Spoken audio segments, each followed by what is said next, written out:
अस्सलाम वालेकुम फ्रेंड्स, मैं हूं Hafiz Mohammad Afzal Ashraf and sons construction company के प्लेटफॉर्म से। उम्मीद है आप सब खैर आफियत के साथ होंगे। तो फ्रेंड्स, आज की हमारी वीडियो 10 मरले के प्रोजेक्ट के ऊपर है। उस पर आज जो है भराई का काम होगा और उससे पहले जो है स्टील फिक्सिंग और शटरिंग का जो काम है वो कंप्लीट हो चुका है। तो आज हम आपको बताएंगे कि स्टील फिक्सिंग किस तरीके से की जाती है, जो लेंटर की भराई होती है उस वक्त हमें किन बातों का ख्याल रखना चाहिए। बेसमेंट की जब हम भराई करते हैं, बेसमेंट में जब हम लेंटर डालते हैं तो उस वक्त हमें किन बातों का ख्याल रखना चाहिए, और जब हम अपनी दीवारें आउट करते हैं तो हमें क्या करना चाहिए, हमें किस तरीके से बीम डालने चाहिए। और बीम में जो हम सरिया डालेंगे उसमें हमें 3 सूतर का डालना चाहिए, 4 सूतर का डालना चाहिए। फ्रेंड्स, तो 10 मरले का हमारा प्रोजेक्ट है जिसपे जो है आज हमने स्लैब डालनी है। बेसमेंट के साथ हम 10 मरले का जो प्रोजेक्ट है वो तैयार कर रहे हैं। फार्मानाइट हाउसिंग सोसाइटी जो हमारे प्रोजेक्ट है उसकी लोकेशन है। जी फ्रेंड्स, तो अब हमने आपको ज्यादा वेट नहीं करवाना, तो चलते हैं अपने प्रोजेक्ट की तरफ, फार्मानाइट हाउसिंग सोसाइटी में, जहाँ जो है स्लैब की तैयारी की जा रही है। उधर जाके आपको बताते हैं कि लेंटर की जो भराई की जाती है बेसमेंट में वो किस तरीके से की जाती है। जी फ्रेंड्स, तो अगर आपको किसी भी टॉपिक पर वीडियो चाहिए हो, इंफॉर्मेटिव वीडियो मैं आपके लिए लाता रहता हूं, तो आपको 2 मरले का, 3 मरले का, लाहौर के अंदर घर चाहिए, 10 मरले का चाहिए, तो आप मुझे कमेंट्स बॉक्स में बता सकते हैं। इसके अलावा कंस्ट्रक्शन से मुतालिक मैं काफ़ी ज़्यादा वीडियो मेरे चैनल पर मौजूद है, आप वीडियो देखें। और आपको किसी भी टॉपिक पर कंस्ट्रक्शन से मुतालिक इन्फॉर्मेशन चाहिए होगी तो वो मुझे आप कमेंट्स में बता सकते हैं, तो मैं इंशाल्लाह आपको कंप्लीट रिव्यू के साथ जो है वो वीडियो बना कर दूंगा। तो वीडियो आपने पूरी देखनी है और हमारे साथ रहना है। तो तब तक मैं फार्मानाइट पहुंचूं, आप मेरे चैनल को सब्सक्राइब कर दें, दूसरे लोगों तक शेयर कर दें, लाइक कर दें और बेल आइकन को प्रेस कर दें ताकि हर नई आने वाली वीडियो आप तक बआसानी पहुँच सके। तो चले फार्मानाइट हम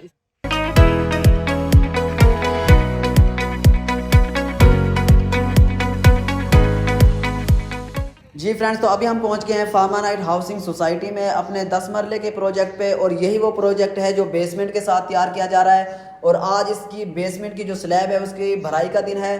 तो स्लैब किस तरीके से डाली जाती है, स्टील फिक्सिंग किस तरीके से की जाती है, स्टील फिक्सिंग करवाने से पहले जो हम शटरिंग करवाते हैं वो हमें कौन सी करवानी चाहिए, फटों वाली करवानी चाहिए या फिर प्लेटों वाली करवानी चाहिए, दोनों में से बेहतर कौन सी है, किस वक्त कौन सी शटरिंग करवानी चाहिए, तो इससे मुतालिक भी आज आपको मैं इन्फॉर्मेशन दूंगा। तो सबसे पहले हम बात करेंगे व्यूअर्स कि अगर आपने अपने घर में सीलिंग नहीं करवानी तो फिर आपने जो शटरिंग करवानी है वो प्लेटों वाली करवानी है, और अगर आपने अपने घरों में सीलिंग करवानी है तो आप जो है फटों वाली भी करवा सकते हैं। बट अगर हम दोनों में से अच्छी शटरिंग का इंतखाब करें तो फिर हमें प्लेटों वाली शटरिंग करवानी चाहिए, क्योंकि प्लेटों वाली शटरिंग जो है आपकी छतों को जो है वो खूबसूरत बना देती है। फिर आप चाहे सीलिंग करवाएं या फिर ना करवाएं, वो आपकी मर्जी होगी। नेक्स्ट हम बात कर लेते हैं कि स्टील फिक्सिंग किस तरीके से की जाती है और किस तरीके से हमें करवानी चाहिए, और स्टील फिक्सिंग करवाते वक्त हमें किन बातों का ख्याल रखना चाहिए। जी, तो जब हम स्टील फिक्सिंग करवाएं तो उस वक्त अगर हम 3 सूतर का और 4 सूतर का स्टील यूज़ कर रहे हैं तो आपने जो मेन बार रखनी है अपनी वो 4 सूतर की रखनी है, ठीक है। जो आपकी घर की चौड़ाई होगी वो आपने 4 सूतर की रखनी है, और जो लंबे सरिया आपके डलेंगे वो 3 सूतर के रखने हैं। जी फ्रेंड्स, तो अभी आपके जहन में सवाल होगा कि 3 सूतर का जो स्टील है वो कहाँ पे यूज़ किया जाता है। तो छोटे घरों में 3 सूतर का स्टील आप यूज़ कर सकते हैं, उधर आप 4 सूतर का स्टील यूज़ ना भी करें तो कोई बात नहीं है। 3 मरले के, 4 मरले के और 5 मरले के घर में आप 3 सूतर का जो स्टील है वो यूज़ कर सकते हैं।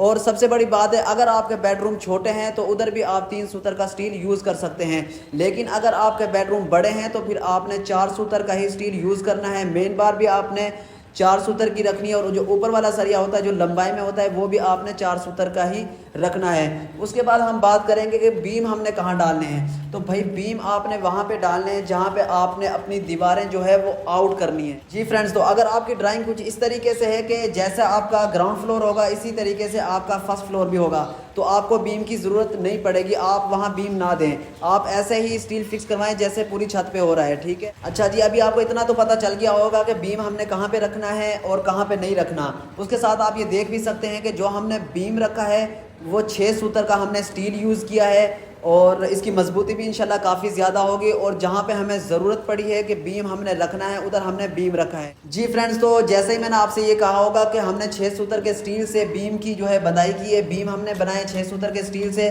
तो आपके जहन में ये लाजमी आया होगा कि भाई 6 सूतर के स्टील से ही क्यों बीम बनाया जाता है। जी फ्रेंड्स, तो आप बिल्कुल सही सोच रहे हैं, लेकिन मैं अभी आपको ये बताता चलूँ कि हमने 6 सूतर के स्टील के साथ ही तैयारी क्यों करवाई है बीम की। तो हमने अभी ये बेसमेंट की स्लैब डालनी है, इसके ऊपर हमने अभी ग्राउंड फ्लोर बनाना है, फिर फर्स्ट फ्लोर बनाना है, उसके ऊपर जो है हमने, और सेकंड फ्लोर में हमने सर्वेंट क्वार्टर, वॉशरूम और लॉन्ड्री एरिया भी बनाना है। इसके बाद मैं आपको ये भी बताता चलूँ कि आपने स्लैब के वक्त जो मोटाई रखनी है वो आपने 6 इंच रखनी है, और रेशो की बात करें तो आपने जो रेशो रखनी है वो 1 2 4 की रखनी है, यानी एक जो हिस्सा आपने सीमेंट के लेना है, 2 हिस्से आपने रेत के लेने हैं और 4 हिस्से आपने बजरी लेनी है। इसके अलावा भी अगर आपके जहन में कंस्ट्रक्शन से रिलेटेड कोई भी क्वेश्चन हो या आपने किसी भी टॉपिक पर कंस्ट्रक्शन से मुतालिक वीडियो बनवानी हो, स्टील फिक्सिंग से मुतालिक वीडियो बनवानी हो, तो आप कमेंट्स बॉक्स में अपनी कीमती राय का इजहार ज़रूर करें। तो मैं कोशिश करूंगा आपको उस टॉपिक पर वीडियो बना कर दी जाए। इसके अलावा जिन दोस्तों ने कमेंट्स किया होगा, कुछ पूछा होगा, उनका आंसर भी जल्दी दिया जाए। और अगर आप अपने घरों की कंस्ट्रक्शन लाहौर में करवा रहे हैं तो आपने Ashraf and sons construction company को हरगिज़ नहीं भूलना। आपने अपने घरों की कंस्ट्रक्शन सिर्फ Ashraf and sons construction company से ही करवानी है, क्योंकि Ashraf and sons construction company एक ज़बरदस्त कंस्ट्रक्शन कंपनी है जो कि लाहौर में कंस्ट्रक्शन की सर्विस बहुत ही अच्छे तरीके से प्रोवाइड कर रही है। तो फ्रेंड्स, अब तक के लिए इतना ही। अपना बहुत ज़्यादा ख्याल रखिएगा, खुश रहें, आबाद रहें, अल्लाह निगहबान।